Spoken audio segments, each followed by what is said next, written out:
ગુજરાતમાં વિધાનસભાનું સત્ર ચાલી રહ્યું છે, જ્યાં આમ આદમી પાર્ટીના ધારાસભ્ય ચૈતર વસાવાએ મતદાર યાદીમાં થયેલા ગોટાળા વિશે વાત કરી છે।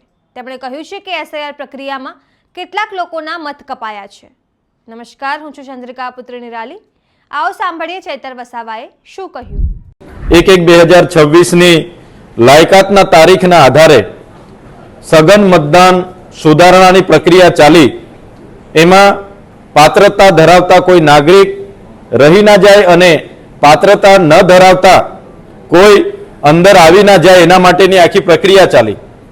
એ દરમિયાન વાંધા અરજીઓ રજૂ કરવા માટે શરૂઆતમાં 18 જાન્યુઆરીની સમયમર્યાદા નક્કી કરવામાં આવી, બાદમાં 30 જાન્યુઆરીની સમયમર્યાદા જણાવવામાં આવી।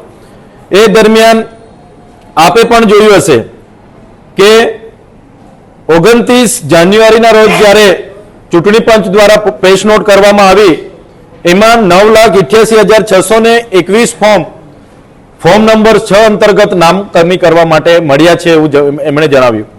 બાદમાં ખૂબ હોબાળો થયો, બધી જ વિધાનસભામાં બધા જ પોતપોતાના નામો છે કે નહીં એની ચકાસણી માટે ગયા, ત્યાંના ઈઆરઓને મળ્યા અને ઈઆરઓ અને કલેક્ટરે કોઈને કોઈ જવાબ આપ્યા નહીં, કોઈને યાદી ના આપી।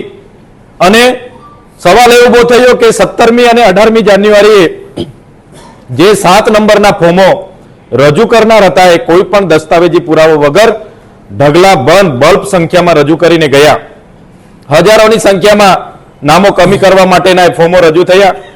આપને ખબર હશે, ભારત રત્ન જેને હમણાં જ મળ્યું છે એવા હાજી રમકડુનું નામ પણ ત્યાંના કાઉન્સિલરે રદ કરવા માટે નંબર 7નું ફોર્મ ભર્યું હતું। વિસનગરની પાલડી ગ્રામ પંચાયત છે, ત્યાંના સરપંચ સહિતના બધાના નામ કમી કરવા માટેનું 7 નંબર ફોર્મ દાખલ કરવામાં આવ્યું। જુનાગઢ વિધાનસભામાં 234 બૂથ પર કેટલાય લોકોના નામ કમી કરવા માટે ત્યાંના કોર્પોરેટરે 7 નંબરના ફોર્મો દાખલ કર્યા, ત્યાં વિવાદ થયો, કોર્પોરેટરે સોગંદનામું દાખલ કરવું પડ્યું અને 7 નંબરના ફોર્મો રદ કરવા માટેની માંગ કરવી પડી। એ જ પ્રકારે ઘણી જગ્યાએ 18,000 ફોર્મો ભરાયા। એકી રાતમાં સુનિયોજિત કાવતરા સાથે પૂરા ગુજરાતમાં 12,50,000 થી પણ વધારે ફોર્મો ભરવામાં આવ્યા અને 12,50,000 જે લોકો ત્યાં સ્થાયી છે એવા લોકોના નામો કમી કરવા માટે કેટલીક કમિટમેન્ટ વોટોને કમી કરવા માટેના પ્રયાસો થયા અને અચાનક હોબાળો થયો બાદ ચૂંટણી પંચ 29 તારીખે કહે છે કે અમારી પાસે નામ કમી કરવા માટે 9,88,621 ફોર્મ મળ્યા છે।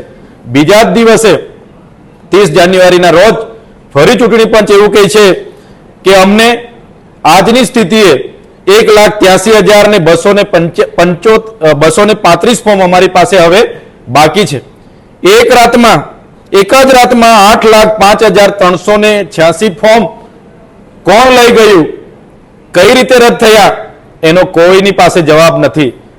સાથીઓ, જ્યાં પણ ફોર્મ 7 ભરાયા અને એ ફોર્મ સુનિયોજિત કાવતરા સાથે ભરાયા ત્યારે અમે ત્યાંના ઈઆરઓને એની માહિતી માંગી કે આ ફોર્મ કોણ ભરી ગયું, એમના નંબરો અલગ, નામ અલગ અને ઈઆરઓ પાસે કોઈ એની માહિતી નહોતી।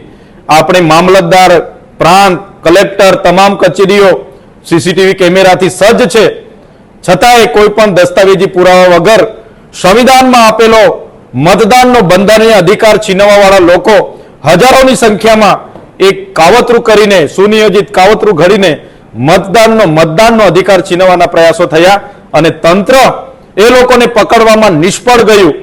એક પણ જગ્યાએ એ ફોર્મ નંબર 7 રજૂ કરનારા સામે કોઈ પણ કાર્યવાહી નહીં થઈ ત્યારે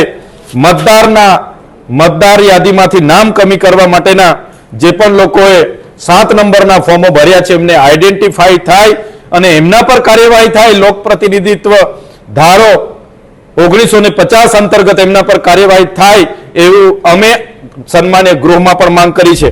તમે આ વિશે શું વિચારો છો, કમેન્ટ કરીને જણાવો। અત્યાર માટે બસ આટલું જ। સમાચારને લગતી વધુ અપડેટ્સ માટે અમારી વેબસાઇટ www.gujaratplus.in પર પણ માહિતી મેળવી શકો છો। ધન્યવાદ।